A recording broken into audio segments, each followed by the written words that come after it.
قارئین سننے والوں کو آداب، ست سری اکال اور سلام۔ آج کی ایک کہانی جس کا ٹائٹل ہے کشمکش، یہ کہانی بہت ہی عمدہ ہے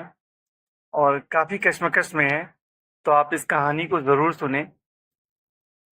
تو آئیے میں اس کہانی کا آغاز کرتا ہوں آپ کے سامنے۔ پھر سے میں آپ کو ٹائٹل بتاتا ہوں کہ اس کہانی کا نام ہے کشمکش۔ یہ کہانی کا پہلا حصہ ہے، مطلب اسٹوری پارٹ 1، اور اس کے بعد اس کہانی کا جو دوسرا حصہ ہوگا وہ بھی آپ کے ساتھ ساجھا کیا جائے گا۔ پہلے اس کہانی کو سنیں آپ، اور کشمکش پہ یہ کہانی ختم ہوگی، اور اس کے بعد کا کشمکش جو ہے وہ آگے آپ کے ساتھ۔ وقت گزرنے کے بعد میں یہ سوچنے پر مجبور ہوں کہ زندگی کشمکش ہے یا میں کشمکش میں ہوں، لیکن نہیں، پھر آگے اور سوچتی ہوں تو یہ نکلتا ہے کہ شاید میری قسمت کشمکش ہے۔ پھر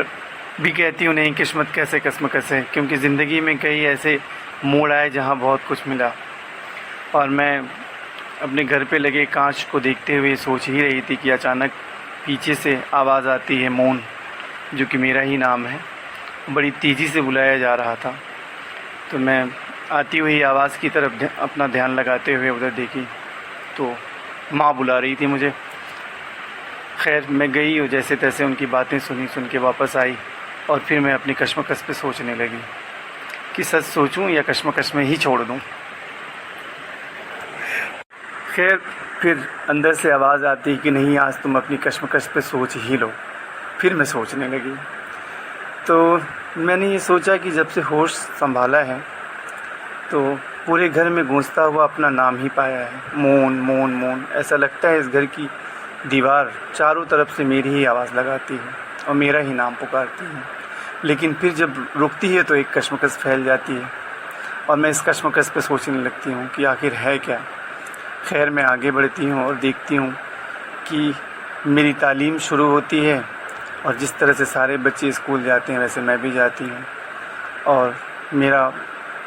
پری پرائمری شروع ہوتا ہے، پھر اس کے بعد میرا اسکول شروع ہوتا ہے، پھر کالج کے دن آتے ہیں۔ لیکن میں پلٹ کے دیکھتی ہوں تو ایسا لگتا ہے کہ میں ہوں تو بہت بھیڑ میں، لیکن اس بھیڑ میں بھی میرے پاس کیا ہے تو کشمکش۔ وقت پہ مجھے کشمکش ملتی ہے۔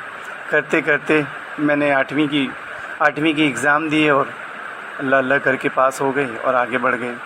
9ویں میں جب مجھے ایڈمیشن لینا ہوا تو پھر ایک کشمکش کہ اب میں پڑھوں تو کیا پڑھوں۔ گھر کا ماحول تو بہت اچھا تھا، خاندان کے لوگ بھی اچھے تھے، اور تعلیمی لیاقت نہ بہت اچھی نہ بہت خراب۔ تو یہ کہہ سکتی ہوں کہ پھر ایک کشمکش کہ کس سے مشورہ لوں۔ خیر اس ٹائم پہ یہ ہوا کہ سائنس لوں کہ آرٹ لوں یا کامرس، تو خیر ہوتا نہیں ابھی، لیکن جیسے بھی کر کے میں نے سائنس لیا، اور یہ سمجھا کہ سائنس لینے کے بعد بہت سارے راستے کھل جائیں گے میری تعلیمی لیاقت کے لیے، اور میں نے سائنس لے کر کے 10ویں کی امتحان پاس کیے، پھر 10ویں کے بعد 11ویں اور 12ویں جس میں بھی میں نے سائنس لیا، اور سائنس کو پڑھ کر کے میں نے اپنا جو 12ویں کا ایگزام ہے وہ مکمل کیا۔ اب میں آ گئی کالج کی طرف۔ پھر اس کے بعد ایسے ہی کر کے بہت ساری کشمکش تھی، لیکن کیسے بھی کر کے میں نے کالج میں ایڈمیشن تو لے لیا، جس میں کہ مجھے ایک بہت اچھا تعلیمی ادارہ ملا۔ پھر واپس سے میں ایک بھیڑ میں آئی، لیکن بھیڑ میں آنے کے بعد میں اپنے آپ کو نہ تو تنہا پاتی ہوں، نہ میں اپنے آپ کو جھنڈ میں پاتی ہوں، اور یہ کالج کے دن میرے لیے بہت نئے، اور یہاں کے لوگ بہت نئے، اور جس کورس میں میرا داخلہ ہوا وہ بھی بہت نیا، لیکن کیسے بھی کر کے میں نے اپنے آپ کو وہاں پہ سیٹ تو کر لیا، اور وقت گزرتا رہا اور میں اپنی پڑھائی میں لگی رہی۔ اور لگنے کے بعد کیا ہوا کہ دھیرے دھیرے ایک وقت ایسا آیا جہاں پہ میں نے اپنے کالج کو مکمل کر لیا، اور مکمل کرنے کے بعد اب ایسا لگا کہ اب کیا کرنا چاہیے۔ تو میں بیچلر ہو چکی تھی، اب اس کے بعد اپنے ماسٹرز پہ مجھے سوچنا تھا، اور اپنے گھر کے حالات کو بھی دیکھنا تھا، اور گھر کی طرف سے بھی مجھے اجازت لینی تھی، کیونکہ گھر کے لوگ بھی اپنی کشمکش میں تھے۔ ان کو بھی یہ تھا کہ اب میں بڑی ہو چکی ہوں اور میری شادی کر دینی چاہیے، اور شادی کر کے مجھے اپنے گھر کا کر دینا چاہیے۔ خیر اس طرح کی چیزیں چلتی رہیں میری زندگی میں، اور بہت ساری تبدیلیاں بھی آتی رہیں۔ وقت بدلتا گیا، لوگ بدلتے گئے، گھر کے حالات بدلتے گئے، میری زندگی بھی بدلتی گئی، اور بدلتے بدلتے ایسا ہوا کہ میں نے ایک فیصلہ لیا اور پھر میں اپنے ماسٹر کے لیے تیاری میں لگ گئی، اور مجھے ماسٹرز میں ایڈمیشن بھی مل گیا، اور وہ ایڈمیشن لے کر کے ساری کشمکش کو پیچھے چھوڑ کر کے میں اپنا ماسٹرز بھی مکمل کر لیا میں نے۔ اور کہاں میں انٹرمیڈیٹ میں ایک سائنس کی اسٹوڈنٹ تھی،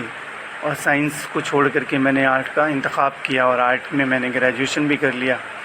الگ الگ مضامین کے ساتھ، اور پھر میں نے ماسٹر میں اس میں سے ایک مضامین لے کر کے اپنا ماسٹرز کر لیا۔ یہاں پہ میں اپنے مضامین کو بتاؤں گی نہیں، یہ آپ لوگوں کے لیے ایک کشمکش ہے، لیکن پھر کیا ہوا کہ اس طرح سے کرتے ہوئے میں نے اپنے ماسٹرز کو بھی مکمل کر لیا۔ اب اصلی زندگی کی کشمکش میں آ گئی، تو مجھے ایسا لگنے لگا آپ کی اتنی تعلیم پا جانے کے بعد مجھے کچھ ایسا کام کرنا چاہیے جو میری زندگی کے لیے بھی اچھا ہو، میرے روزگار کے لیے بھی اچھا ہو، اور شاید میرے گھر اور خاندان کے لیے بھی اچھا ہو، کیونکہ ہم اس بھاگتی ہوئی دنیا میں ایک بھیڑ میں کھو تو جاتے ہیں، لیکن اپنے آپ کو ہم ایسا محسوس کرتے ہیں کہ ہم ہی خاص ہیں، اور ہمارا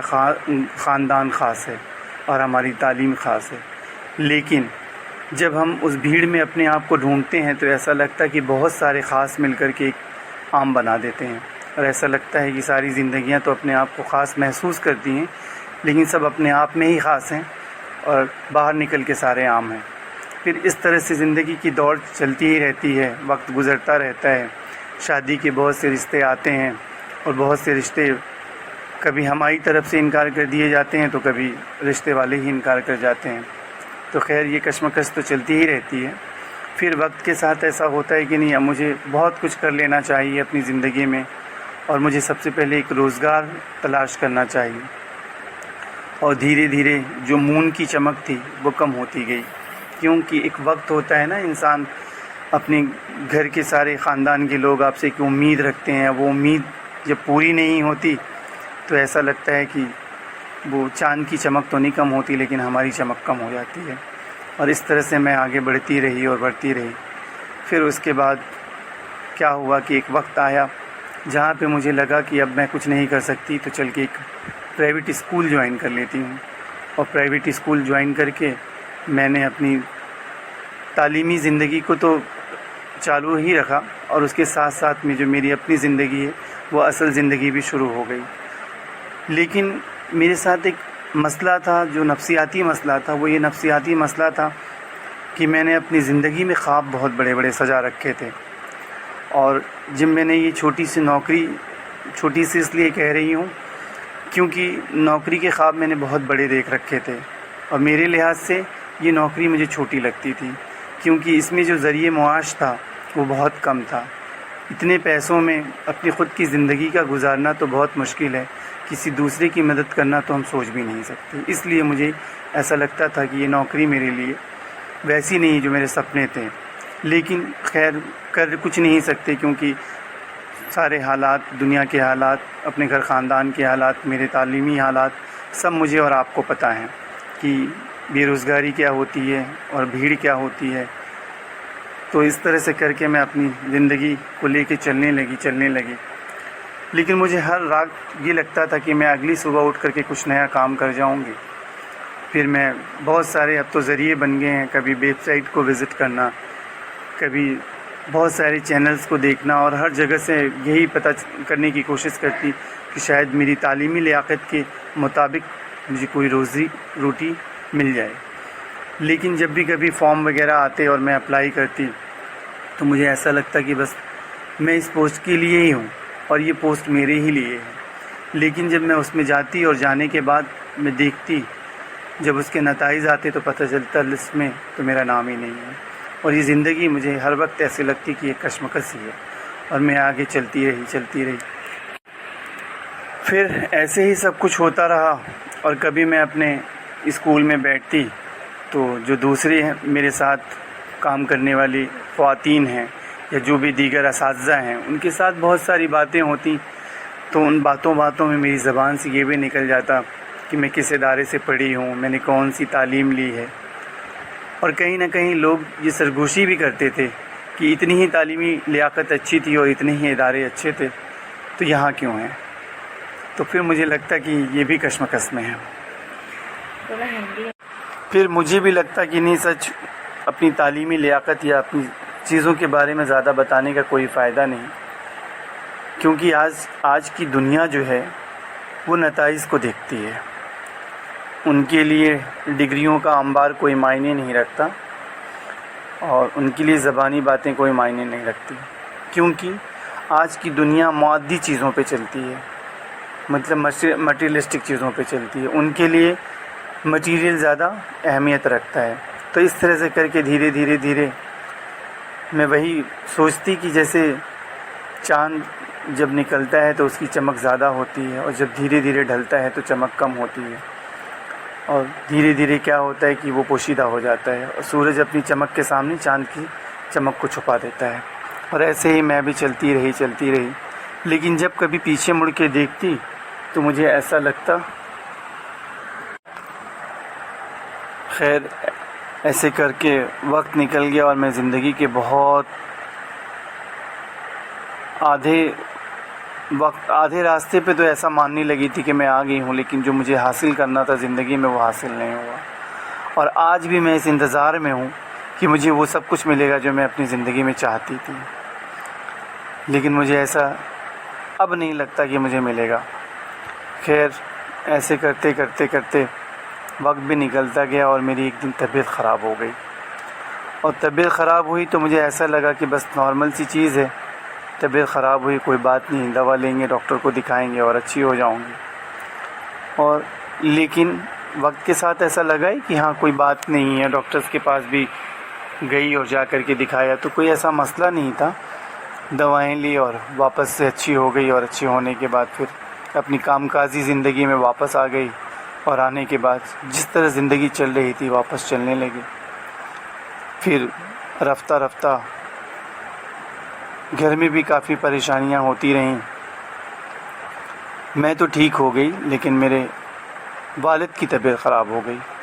اور تھوڑے ہی عرصے کے بعد میرے والد کا انتقال ہو گیا.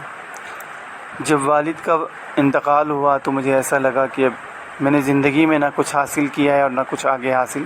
کر پاؤں گی. میں ایک دم ٹوٹ سی گئی، اور ٹوٹنے کے بعد مجھے سنبھالنا بہت مشکل تھا، کیونکہ گھر کے سارے لوگ اپنے آپ کو سنبھال چکے تھے اور مجھے ایسا لگتا تھا کہ مجھے سنبھالنے والا کوئی نہیں ہے. بہرحال زندگی آگے نکلتی گئی، مہینے 2 مہینے اور 6 مہینے نکل گئے. لوگوں کو ایسا لگتا تھا کہ وقت بہت آگے چلا گیا ہے اور مجھے ایسا لگتا تھا کہ وقت تو آگے جا ہی نہیں رہا ہے. ایسا لگتا ہے کہ یہ وقت میرے لیے تھم سا گیا ہے. لیکن کیسے بھی کر کے ایک دن میری جو پھوپھی ہیں وہ گھر پہ آئی ہوئی تھی اور کافی میرے لیے فکر مند دکھ رہی تھی. پھر باتیں ہونے لگی، پھر انہوں نے کافی چیزیں سمجھائی اور کہنے لگیں کہ وقت کے ساتھ اپنے آپ کو سنبھالو، نہیں تو کوئی تمہیں نہیں سنبھالے گا. تو اس وقت تو مجھے بہت برا لگ رہا تھا کیونکہ گھر میں میرے علاوہ اور بھی فرد ہیں، اور جو فرد ہے وہ میرے لیے فکر مند ہیں اور میری دیکھ بھال کرتے ہیں. سب کچھ صحیح ہے، پھر ان کا یہ بولنا صحیح نہیں ہے. لیکن مجھے کیا پتہ تھا کہ یہ باتیں جو ہیں آج تو کڑوی لگ رہی ہیں لیکن کل کو ایسا لگے گا کہ وہ سچ کہہ رہی تھیں. اور یہ چیز ہوتی گئی، وقت نکلتا گیا اور میں جہاں سے تھی وہاں سے تھوڑا آگے نکلی، کیونکہ والد کے انتقال کے بعد میری وہ نوکری بھی چلی گئی. اور واپس ایک بار مجھے ایسا پھر سے لگنے لگا کہ میں 0 سے 100 کا نمبر گننے کی کوشش کر رہی ہوں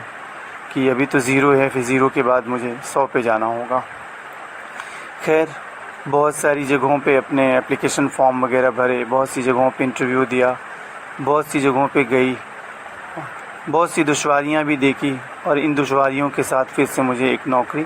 مل ہی گئی. اب میری نوکری بھی بدل گئی، میرا کام کاج بھی بدل گیا، کیونکہ میں پہلے استانی کا کام کر رہی تھی اور اب میں استانی نہیں تھی. میں نے ایک سرٹیفکیٹ بیچ میں اضافی اپنے پاس بڑھایا تھا، اس کا فائدہ مجھے مل گیا تھا. اور میں کووڈ کے سامنے جو کلرکل کام ہوتا ہے، لوگ بیٹھ کر کے اپنی اپنی ٹھکانوں پہ کرتے ہیں، ویسا ہی ایک ٹھیا میں نے بھی سنبھال لیا تھا. اور میں بھی ٹائپ رائٹر اور کلرکل کام کو کرنے لگی تھی، جو کہ میرا اپنا تھا، لیکن مجھے بیٹھنے کی جگہ جو ملی تھی اس کا مجھے کرایہ دینا ہوتا تھا۔ وقت کے ساتھ تو کبھی ایسا لگتا کہ میں کس فٹ پاتھ پہ آ کے بیٹھ گئی ہوں، لیکن رفتہ رفتہ زندگی نکلتی گئی، اور ایک دن اتفاق سے ایسا ہوا کہ ایک صاحب میری دکان پہ کسی کام کے لیے آئے تھے، اپنا کچھ پرچہ ٹائپ کروانے کے لیے، اور پتہ نہیں ان کو کیا لگا۔ میں تو اپنے آپ کو یہی مانتی ہوں کہ میں ہمیشہ ایک ایوریج اسٹوڈنٹ کی طرح ہی رہی ہوں، اور اپنی زندگی میں بھی ایوریج ہی ہوں۔ مجھے نہیں لگتا کہ میں کبھی ایکسیلنٹ ہوں یا بہت اچھی ہوں، لیکن ہاں یہ کہہ سکتی ہوں کہ میں بہت پیچھے تو نہیں ہوں۔ خیر، انہوں نے میری صلاحیتوں کو دیکھا، اور صلاحیتوں کو دیکھتے ہوئے انہوں نے بہت سارے مشورے دیے مجھے، جو کہ اس وقت مجھے وہ مشورے کچھ تو اچھے بھی لگ رہے تھے، کچھ برے بھی لگ رہے تھے۔ برے اس لیے لگ رہے تھے کیونکہ میں نے بھی تھوڑی دنیا دیکھ لی تھی، اور اچھے اس لیے لگ رہے تھے کہ شاید میرا ذریعہ معاش بڑھ جائے اس کام کرنے کے بعد۔ بہرحال بہت سارے ان کے مشورے تھے کہ کوئی NGO جوائن کر لو، عورتوں کے لیے کام کرو، بچوں کی تعلیم پہ کام کرو، لیکن میرے پاس کوئی ایسا ذریعہ نہیں تھا جو میں آگے بڑھتی۔ بہرحال پھر انہوں نے کہا کہ میری بھی ایک فارم ہے جہاں پہ تم چاہو تو جاب کر لو، بہت ساری چیزوں پہ ہم کام کرتے ہیں، تو ان میں سے تم بھی اپنا جو دلچسپی کا ایریا ہوگا، علاقہ ہوگا، اس کو دیکھ لینا۔ خیر، جیسے تیسے کر کے میں نے اپنا وہ ٹھکانہ چھوڑا اور ان کی نوکری کو قبول کیا، اور میں ان کے ساتھ کام کرنے لگی۔ ان کے وہاں پہنچی تو پہنچنے کے بعد مجھے ایسا لگا کہ ہاں زندگی تھوڑی رفتار پکڑ لی ہے، کیونکہ یہاں پہ میری جو آمدنی تھی وہ بھی بڑھ گئی، اور میرا سماجی دائرہ بھی بڑھ گیا تھا۔ سماجی دائرہ اس لیے بڑھ گیا تھا کہ ان کے وہاں کام بہت سارے تھے اور لوگ بہت سارے تھے، تو الگ الگ طریقے کے لوگوں سے ملنا، ان سے بات چیت کرنا، بہت کے ساتھ شفقت اور دوستانے کا رویہ، اور بہت سی چیزیں جو حسد، بغض، کینہ ہر جگہ ہوتا ہے وہاں بھی تھا، لیکن مجھے اس سے کوئی فرق نہیں پڑ رہا تھا، کیونکہ میں اپنا کام اپنی ایمانداری اور لگن کے ساتھ کرتی جا رہی تھی۔ یہ سب کچھ ہوتا رہا۔ اب وقت ایسا آ گیا تھا، والد تو تھے نہیں، والدہ کو بہت فکر مندی رہتی تھی میرے بارے میں کہ وقت کے ساتھ شادی ہو جانی چاہیے، اور جیسے تیسے کر کے میرا ایک رشتہ جو ہے وہ پکا کر دیا گیا، جو کہ میرے اپنے دور کے رشتہ داروں میں ہی تھا، جس سے شادی ہونی تھی۔ وہ بھی کوئی میں یہ کہہ سکتی ہوں کہ نہ تو بہت اعلیٰ خاندان کا تھا، نہ کوئی بہت اعلیٰ نوکری پیشے والا تھا۔ جیسے میں عام سی تھی ویسا وہ بھی عام سا تھا، جیسے میری عام سی نوکری ویسے اس کی بھی عام سی نوکری میری بھی پرائیویٹ، نوکری اس کی بھی پرائیویٹ۔ بند ہو گیا کیا؟ نہیں، وہ چلتا رہتا ہے۔ بس کروں نا ابھی۔ خیر، جو بھی تھے زندگی کے مسائل الگ، شادی کے لیے ساری تیاریاں ہونے لگی، اور میری منگنی بھی ہو گئی، اور وقت بھی مقرر ہو گیا شادی کا۔ تو یہ ہوا کہ شادی ایسے موسم میں کی جائے، نہ زیادہ گرمی ہو نہ زیادہ سردی، تو بیچ کا جو راستہ ہے وہ نکالا گیا کہ نومبر میں شادی کی جانی چاہیے، اور جو کہ ہم جانتے ہیں کہ کافی اچھا وقت ہوتا ہے شادیوں کے لیے۔ نومبر میں شادی ہماری طے ہو گئی، اور میرے گھر والے اپنی تیاریوں میں اور ادھر والے اپنی تیاریوں میں لگ گئے، اور میں بھی اپنی تیاریوں میں لگ گئی کہ چلو اب ایک جگہ سے دوسری جگہ مون کو جانا ہوگا، اور اپنی روشنی وہاں جا کر بکھیرنی ہوگی۔ جیسے دنیا میں ہم دیکھتے ہیں، خاص کر کے ملک ہندوستان کے اندر جس طرح سے لڑکیوں کی تیاریاں کی جاتی ہیں، وہ تیاریاں میں بھی کرنے لگی کہ گھر کے ہر فرد کی یہ آواز ہوتی تھی کہ اب گھرداری سیکھ لو۔ بہت سے گھر کے کام مجھے سکھائے جانے لگے، اور ہر وقت یہ بولا جانے لگا کہ یہ کر لو تو اچھا ہے، یہ تو کر لو تو اچھا ہے۔ واپس بہت دنوں کے بعد مجھے ایک بار پھر سے کشمکش یاد آئی کہ شادی ہو رہی ہے یا مجھے ہنرمندی سکھائی جا رہی ہے، اور یہ ہنرمندی بھی کون سی ہے مجھے تو یہ بھی نہیں سمجھ آ رہا ہے، کہ جہاں پہ بات پہ مجھے سرٹیفکیٹ دیے جانے کی بات کی جا رہی ہے۔ خیر، جیسا ہم لوگوں نے سوچا تھا ویسا ہی ہوا، وہ وقت بھی آ گیا اور شادی بھی میری ہو گئی، اور خدا خدا کر کے میں رخصت ہو کر کے اپنے گھر آئی۔ گھر آنے کے بعد پھر جیسے سارے گھروں میں ہوتا ہے، شادیوں کے بعد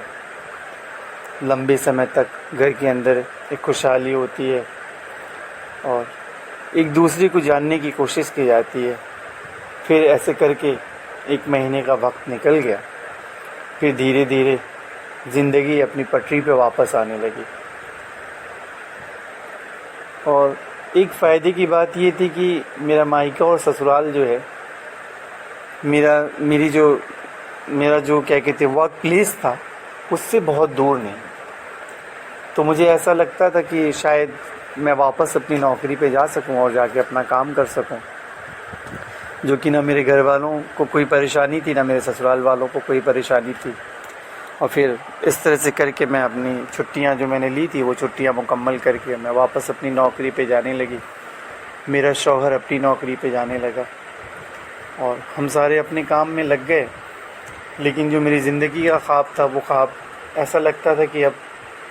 جو اصل خواب تھا وہ تو نہیں ملا، لیکن جو اور باقی لڑکیوں کے خواب ہوتے ہیں شادی کے، وہ خواب مجھے مل گیا۔ گھر کے سارے لوگ اچھے ہیں، میں بھی اچھی ہوں، میرا رویہ ان کے ساتھ اچھا ہے، ان کا رویہ میرے ساتھ اچھا ہے، اور من کی زندگی اپنا چلنے لگی۔ ہسبینڈ کے بارے میں بھی بتاؤں؟ کچھ تو ہوگا، بس شادی ہو گئی بس۔ اب تھوڑا سا میں آپ لوگ کی ایک کشمکش ہو سکتی ہے شاید میرے شوہر کے متعلق کہ وہ کیسا ہے، تو میں آپ کو بتاؤں کہ وہ مزاج سے بہت اچھا ہے، شکل صورت سے بھی بہت اچھا ہے، اور نوکری پیشے سے بھی بہت اچھا ہے۔ ہر چیز میں جب اپنے آپ کو کہیں نہ کہیں ترازو کے پلڑے پہ بیٹھانے کی کوشش کرتی ہوں، تو اپنے مطابق مجھے ایسا لگتا ہے کہ میرے سے وہ زیادہ اچھا ہے۔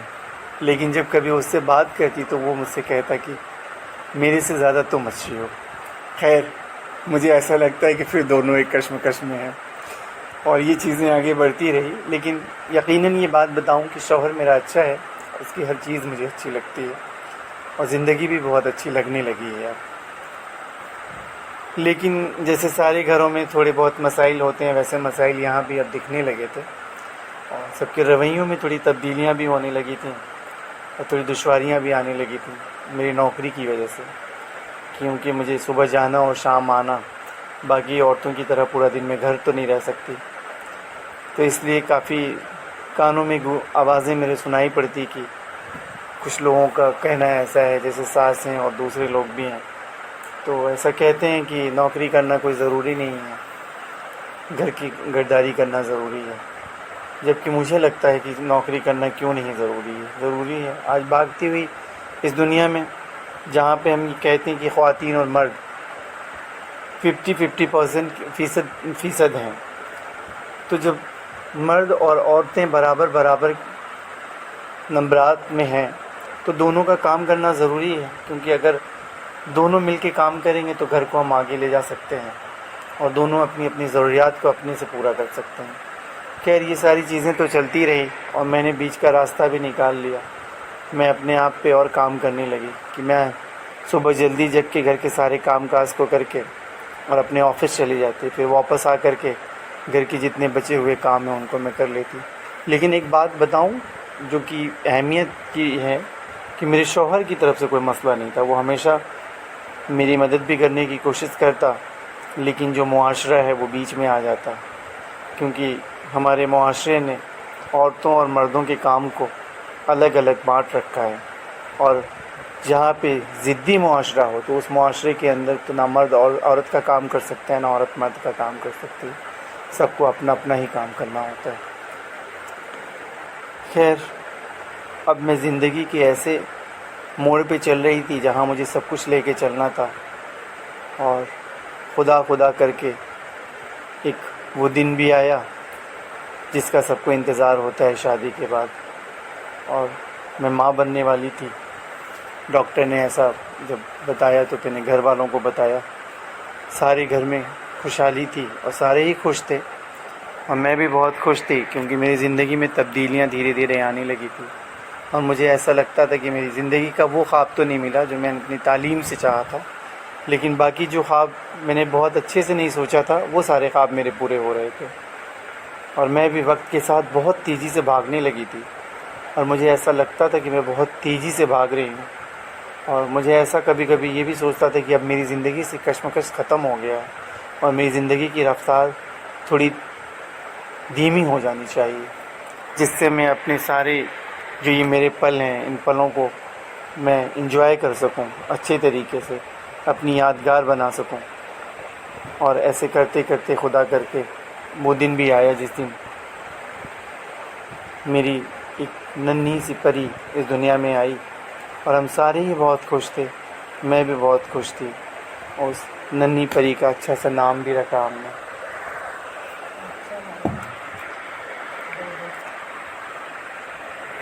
نام بھی رکھا ہم نے، اور میں اپنی گھر گرہستی میں بزی ہو گئی۔ بزی ہونے کے بعد لیکن میں نے کسی کام کو نہیں چھوڑا، نہ اپنی نوکری کو، نہ میں اپنے گھر کو، نہ اپنے بچوں کو، سب کچھ سنبھالنے لگی، اور ساتھ میں نے اپنے اس انتظار کو بھی نہیں چھوڑا جو کہ میں اپنی تعلیم کی بدولت کرتی تھی، اور میں اس امید میں تھی کہ شاید اب مجھے میری زندگی کا وہ مقام مل جائے جس کا میں انتظار کر رہی تھی، لیکن لگتا تو نہیں کہ یہ مل پائے گا۔ اور وقت آتے آتے ایک دن ایسا آیا کہ اچانک میں پھر سے بیمار رہنے لگی، اور بیمار رہنے لگی، ڈاکٹرز کے پاس گئی، تو ڈاکٹر کے پاس جانے کے بعد ان کو کچھ ایک بڑی بیماری کا شبہ ہوا، اور شبہ ہونے کے بعد انہوں نے یہ بولا کہ بہت سارے یہ ٹیسٹ وغیرہ کرانے ہیں، اور وہ کرایا گیا، اور جیسے تیسے پورا گھر اس چکر میں ہی تھا کہ اتنی ینگ ایج میں ایسا کچھ تو نہیں ہو سکتا، لیکن ڈاکٹر کے شبہ تھے، صبح کے بنا پہ بہت سارے ٹیسٹ وغیرہ کرائے گئے، اور ایک کے بعد ایک دیگر ٹیسٹ ہوتے رہے، اور نتائج ابھی کچھ ہمارے ہاتھ میں نہیں تھا، اور ہم سارے ہی اس اطمینان میں تھے کہ کوئی بڑی بات تو نہیں ہوگی۔ اب ہمیں ایسا لگتا تھا کہ ہم کسی کشمکش میں نہیں ہیں۔ خیر وہ دن آیا جس دن جو فائنل رپورٹس تھی وہ آنی تھی، اور آنے کے بعد مجھے یہ پتہ چلا اور میرے گھر والوں کو یہ پتہ چلا کہ میں کینسر کے لا علاج تو نہیں لیکن ایک بہت بڑے مرض میں مبتلا ہوں۔ پھر مجھے تو یہ سن کے یقین نہیں آیا، اور میرے گھر والوں کو بھی یقین نہیں آیا کہ ابھی میری عمر ہی کیا ہے، ابھی تو میرا انتظار بھی ختم نہیں ہوا۔ لیکن ڈاکٹرز نے بہت ہمت دکھائی، اور ہمت دکھانے کے بعد مجھے بھی سمجھایا، میرے گھر والوں کو بھی سمجھایا، اور دوائیں دے کر کے مجھے گھر بھیج دیا، اور ہم گھر آئے اور اپنی کشمکش میں پھر مبتلا ہو گئے، اور یہ لگنے لگا کہ وقت کے ساتھ بیماری جو ہے لا علاج نہیں ہے تو اچھی ہی ہو جائے گی، لیکن یہ کیا پتہ تھا کہ بیماری جسم کے اندر اس قدر بڑھ چکی ہے کہ اس کا علاج کرنے کے بعد بھی واپسی کا راستہ نہیں دکھ رہا تھا۔ بس ڈاکٹرز کی ہمت تھی جو ہمت ہمیں آگے لے کے چل رہی تھی، اور اچانک سے میری طبیعت بہت زیادہ خراب ہو گئی، اور خراب ہونے کے بعد میرے گھر والے مجھے آواز لگا رہے تھے، مون مون مون چلا رہے تھے، مجھے ایسا لگ رہا تھا کہ میرے گھر کی در و دیوار پہلے کی طرح اسی طرح سے آواز لگا رہی ہے، لیکن میں یہ نہیں بتا سکتی کہ آگے کیا ہوا، میں اس دنیا میں ہوں یا نہیں ہوں، یہ بھی ایک کشمکش۔